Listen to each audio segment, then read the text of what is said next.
মেহরবানি করে কথা বলে আসবেন, কারণ ডিস্টার্ব হবে।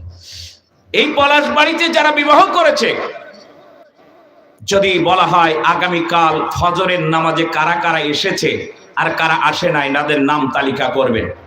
বিবাহিত যারা নামাজে আসে নাই, রাষ্ট্রীয় খরচে তাদেরকে 1 সপ্তাহের ভিতরে আবার দ্বিতীয় বিবাহ দেওয়া হবে।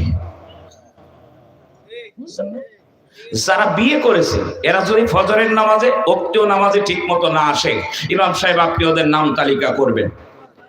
রাষ্ট্রীয় খরচে ওদের দ্বিতীয় বিবাহ দেওয়া হবে। ওদের পছন্দসই মেয়ে, পছন্দওয়ালা মেয়েদেরকে বিবাহ দেওয়া হবে।